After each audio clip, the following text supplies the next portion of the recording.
नमस्कार, knocking-news.com में आपका स्वागत है। मैं हूं गिरिजेश वशिष्ठ। 141 को संसद से बाहर कर दिया गया है और करीब करीब विपक्ष से खाली हो गया सदन और ये 23 तारीख तक शीत सत्र चलेगा और बगैर विपक्ष के सरकार जो चाहेगी वो सदन में करेगी और ये भारत के लोकतंत्र का एक नया अध्याय है। भारत के लोकतंत्र के इतिहास में एक नया अध्याय जुड़ गया है। लेकिन क्या जो विपक्षी लोग हैं उनके लिए ये काफी है? क्या विपक्ष के लोग इसके बाद जो प्रतिक्रिया दे रहे हैं उस प्रतिक्रिया का कोई अर्थ रह जाता है? क्या नेक्स्ट लेवल के किसी ऑपरेशन की जरूरत है इस देश के विपक्ष को, इस देश के लोकतंत्र समर्थकों को? और अगर नया कुछ करने की जरूरत है तो वो क्या करने की जरूरत है, आज ये हम समझेंगे। कहीं मत जाइए, चैनल को सब्सक्राइब कर लीजिए। मैं भी हाजिर होता हूं।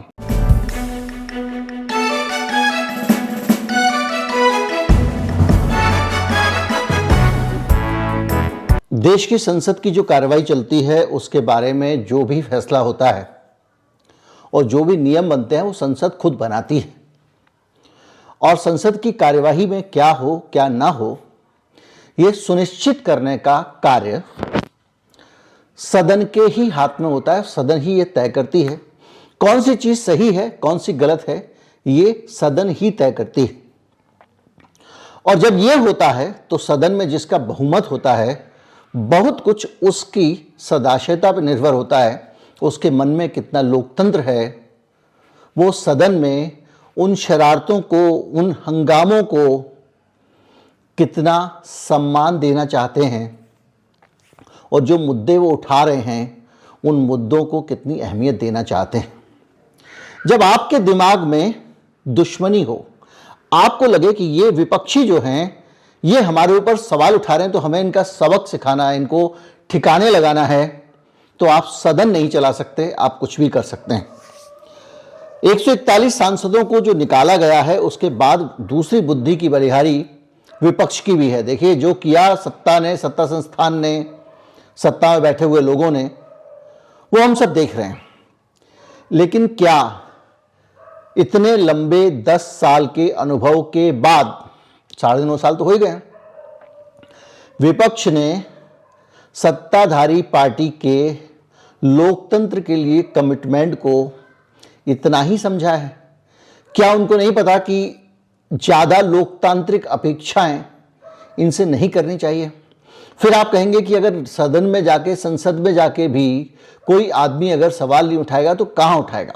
यह समझने की बात है। लेकिन ये जो आप समय दे रहे हैं, संसद के बाद धरना दे रहे हैं, विरोध प्रदर्शन कर रहे हैं, नारे लगा रहे हैं या सदन के अंदर कर रहे हैं, क्या आपको लगता है कि इससे कुछ बदलेगा? इस रिजीम में, ये जो दौर है, इसमें विपक्ष के लिए जो सम्मान है, असहमतियों के लिए इस दौर में जो सम्मान है, सदन के अंदर हो या बाहर हो, उसके बीच में क्या ये सारे काम आप कर्मकांड की तरह नहीं कर रहे हैं, फॉर्मेलिटी की तरह नहीं कर रहे हैं कि भैया हम जाएंगे?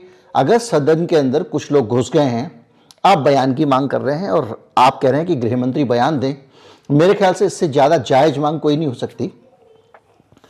वहाँ उस सदन में जहाँ लोग बैठे हुए हैं, उस सदन में तो छोड़ दीजिए, देश में भी कहीं भी कुछ हो तब भी संसद के सदस्यों को ये जानने का हक है कि सरकार उसमें क्या कर रही है।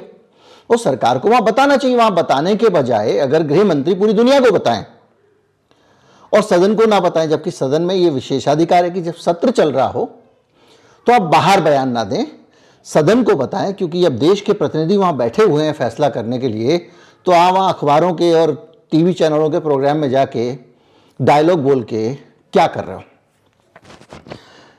खैर, तो अब ये जो सीन बना है, इस सीन में ये तख्ती लेकर घुस गए, उन्होंने इनको बाहर कर दिया।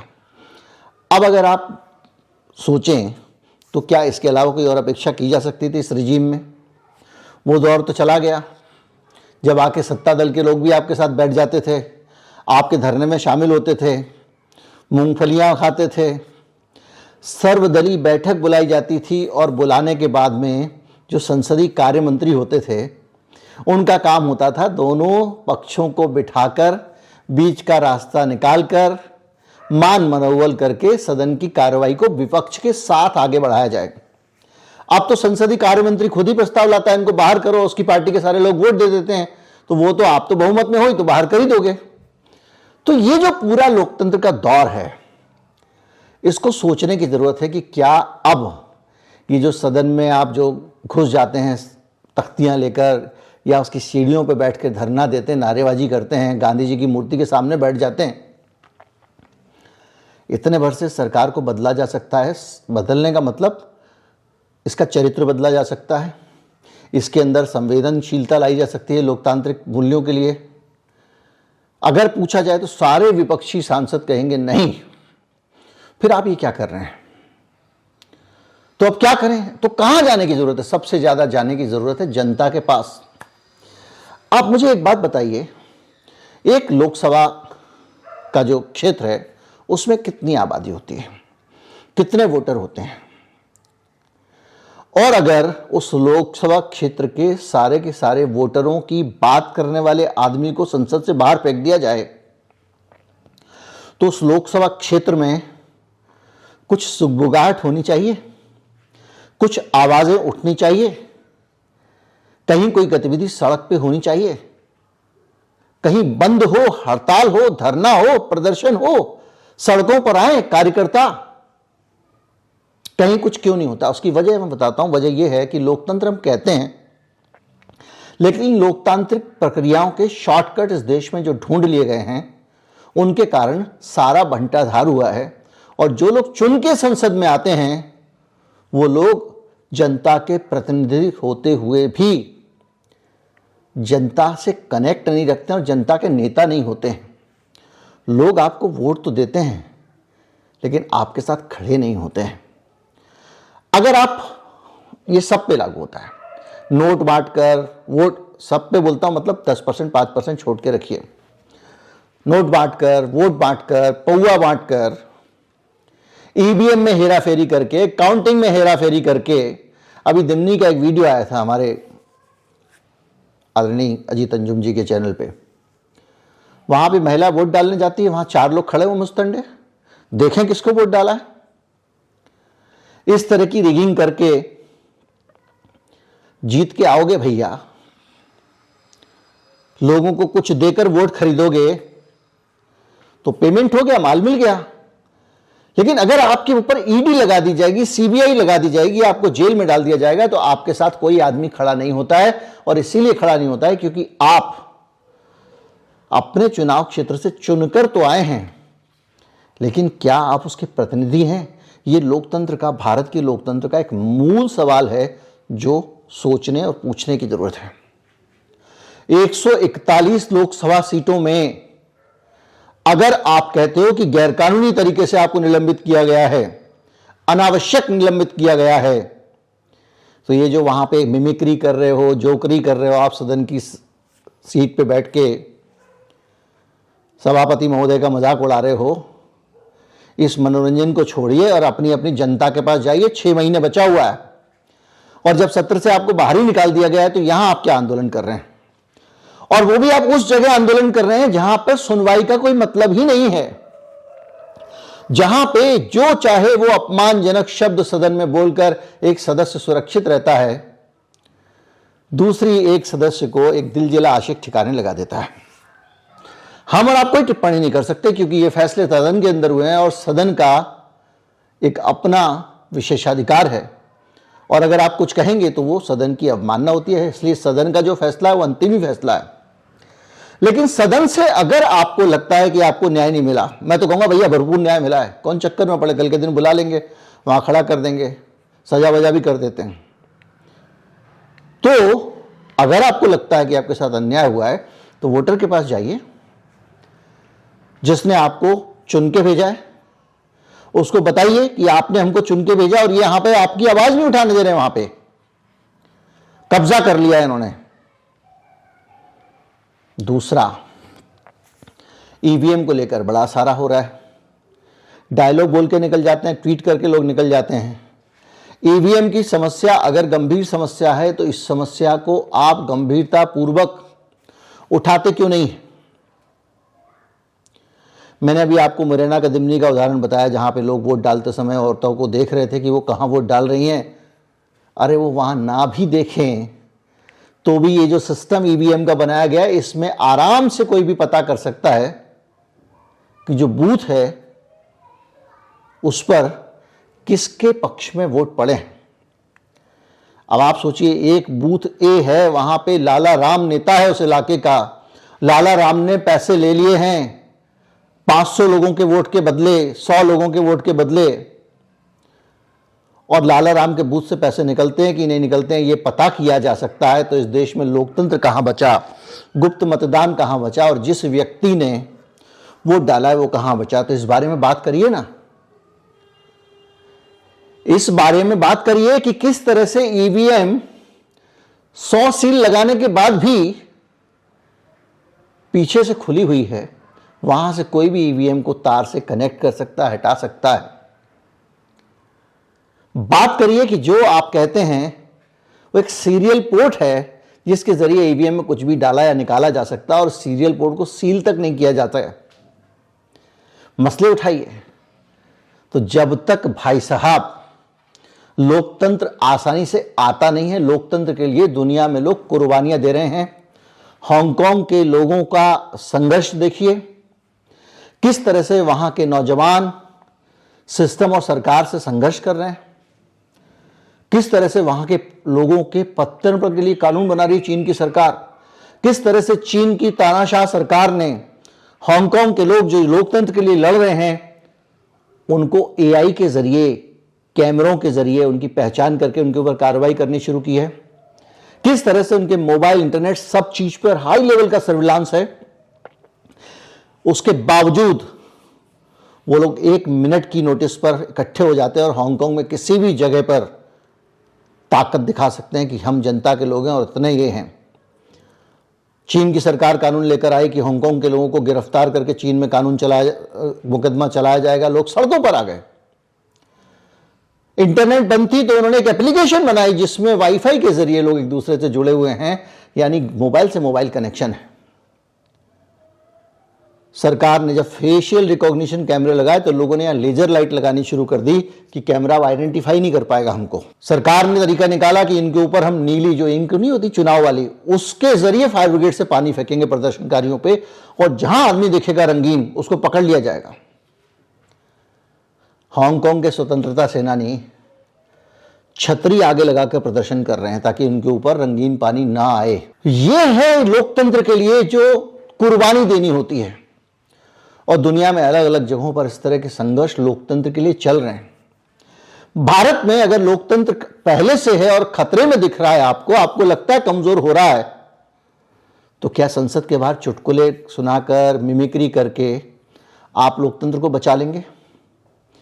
क्या आप लोकतंत्र को बचाने के लिए और लोकतंत्र का स्वाद लेने के लिए वो कुर्बानियां देने को तैयार हैं जो एक लोकतंत्र की रक्षा के लिए दी जानी होती है और जिसके बगैर लोकतंत्र की रक्षा संभव नहीं है?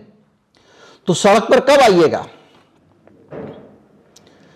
आपको आज भी लगता है कि इलेक्शन मैनेजमेंट से जीता जा सकता है, पौवा बांटने से जीता जा सकता है, पर्ची देने से जीता जा सकता है, नोट बांटने से जीता जा सकता है, अनाज की थैली बांटने से जीता जा सकता है, कुछ दान वाली योजना चलाने से जीता जा सकता है? तो फिर आप भी तो लोकतंत्र के दुश्मन हुए। इस जनता को, इस देश के लोगों को सही प्रतिनिधित्व देना और उनकी आवाज को, चाहे वो अपनी बात कहते हैं, उनकी असहमतियां हों, उनको एक आजादी मिले, खुली सांस मिले, ये लोकतंत्र है। आप मांग क्या कर रहे हैं? आप गृह मंत्री से बात मांग कर रहे हैं कि वो स्मोक कैनिस्टर लेकर लोग कैसे घुस गए।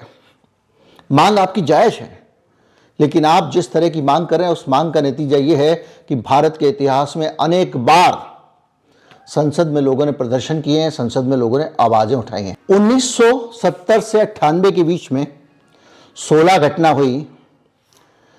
74 में तो रतन चंद गुप्ता नाम का एक विजिटर पिस्तौल और बम जैसी चीज लेकर स्पीकर के कक्ष में जबरदस्ती घुसा और नारे लगाने शुरू कर दिए। इस तरह की 16 घटनाएं हो चुकी हैं। पुष्पेंद्र चौहान की मैंने घटना बताई, उससे एक दिन पहले बद्री प्रसाद वाली घटना हुई। और इन सारी चीज़ों को होने के बावजूद आप बहुत सारी सुरक्षा करते हैं, मेटल डिटेक्टर लगाते हैं, ये लगाते हैं, वो लगाते हैं, पर इतिहास में इन सभी घटनाओं में अधिकतम सजा उस व्यक्ति को हुई है जो बम और पिस्तौल जैसी चीजें लेके घुस गया था, वो भी 3 महीने। संसद लोकतंत्र का मंदिर है और वहां पर जाकर प्रदर्शन करना, अपनी आवाज उठाना और देश का ध्यान आकर्षित करने के लिए अजीबोगरीब हरकतें करना गुनाह नहीं होना चाहिए। लेकिन जो जिस तरह का दबाव सरकार पर विपक्षी दल बना रहे हैं, उसका नतीजा ये हुआ है कि जो आतंकवादियों के ऊपर कानून लगता है, यूएपीए, उस देश में बेरोजगारी और महंगाई के खिलाफ आवाज उठाने गए नौजवानों के ऊपर लगा दिया गया है। आप बाहर सही किए गए हैं क्योंकि आप में से किसी ने भी यह आवाज नहीं उठाई कि वो नौजवान विरोध करने आए थे, उनके ऊपर इतनी सख्ती ना हो। आप जनता के बीच नहीं गए कि जो वो मांग उठा रहे हैं वो जायज मांग है। तरीका गलत है तो गलत तरीके को रोकने की आपके पास व्यवस्था है। कभी जो लोग गए हैं संसद में देखिएगा, अठन्नी चवन्नी भी लेके नहीं जा सकते जेब में, आप सिक्के रखवा लेते हैं, मोबाइल लैपटॉप कंप्यूटर रखवा लेते हैं। वहां पर कैमरे लगे हुए हैं जिसके जरिए एक्सपर्ट सुरक्षाकर्मी आपके एक्सप्रेशन को पढ़ते रहते हैं कि इनके इरादे क्या हैं, नियत क्या है। ये आदमी जो जा रहा है इसके चेहरे से ये तो नहीं लग रहा है कि अंदर कुछ गड़बड़ करेगा। धर लेते हैं, उठा के ले जाते हैं इतने भर पे। सख्त तलाशी, जहां से वो कूदे हैं ना, वो क्या है, एक तरह की बालकनी है जिसपे 2-3 रो लगी हुई है जिसमें लोग बैठ के नीचे कार्रवाई देखते सदन की। पूरा प्रोटोकॉल होता है, पैर पे पैर रख के ऐसे करके नहीं बैठ सकते आप, ऐसे ही बैठना होगा। और वहां पर जैसे ही आप जरा उठते हैं, कसमा कसाते हैं, जोर से बात भी करते हैं, तो दोनों तरफ सुरक्षा कर्मी बैठे हुए उस बालकनी में, दाहिनी तरफ भी बाईं तरफ भी, तुरंत आपसे कहते हैं सर बाहर आ जाइए। इतनी सुरक्षा में कोई कूद गया। अब पता चल रहा है कि उसमें से एक तो मोदी जी का फैन था, बहुत भयंकर कट्टर वाला, उसका पास भी बनाया था बीजेपी वाले ने। लेकिन सबके बावजूद वो कहीं से भी आया हो, आप रोक सकते थे तो रोक लेते, और नहीं रोका है तो उन पर जुल्मों सितम मत करिए और इस देश को बताइए कि भैया क्यों नहीं रोक पाए, कहां कमी रह गई। देश को पता चलना चाहिए। आपके पास भर्तियां नहीं हुई हैं, आपने बहुत लंबे समय से 10 साल से आदमी नहीं रखे हैं, स्टाफ की कमी है, पता चलना चाहिए देश को। लेकिन 2 अलग चीजें हैं। विरोध का अधिकार अलग चीज है। अगर उनके विरोध से किसी प्रकार की कोई हानि नहीं होती है तो उस विरोध को रोकना आपका फर्ज बनता है। लेकिन अगर वो आ गए हैं तो उसका विरोध ना करें और उनको दंडित ना करें। प्रतीकात्मक दंड होना चाहिए। लेकिन हमारे संसद सदस्य और खास तौर पर विपक्ष एक ही मोड में है कि भैया सरकार का विरोध करो, सरकार के खिलाफ आवाज उठाओ, इतना करना होता है। सरकार के खिलाफ आवाज उठाने से विपक्ष को कुछ नहीं मिलेगा, सरकार के खिलाफ जागरूकता लाने से मिलेगा। और इस धरना देने से, बढ़िया बढ़िया डायलॉग बोलने से जागरूकता नहीं आएगी। आज की घटना शर्मनाक है, लोकतंत्र के लिए काला दिन है और ये लोकतंत्र के लिए काले दिन आएंगे, ये बात पिछले कई सालों से हमारे देश का विपक्ष जानता है और इतने सालों से उसने कभी भी ये काले दिन ना आए इसके लिए कुछ नहीं किया। वो अपने पुराने ढर्रे पे चल रहा है, उसी स्टीरियोटाइप पे चल रहा है। सारे संसद सदस्यों को ये लगता है कि सदन की कार्रवाई में हम जा रहे हैं तो हम एक अटेंडेंस लगाने जा रहे हैं, कुछ भाषण देंगे, हमारी नौकरी का हिस्सा है और चले आएंगे। जो चिंता आपके भाषणों में दिखती है वो मैदान में दिखे, तभी देश बदल सकता है। फेसबुक पे हैं तो फॉलो कर लीजिएगा। उम्मीद करता हूँ वीडियो अच्छा लगा होगा। ज़्यादा से ज़्यादा लोगों तक पहुँचाएं, चैनल को सब्सक्राइब कर लें। नमस्कार, जय हिंद।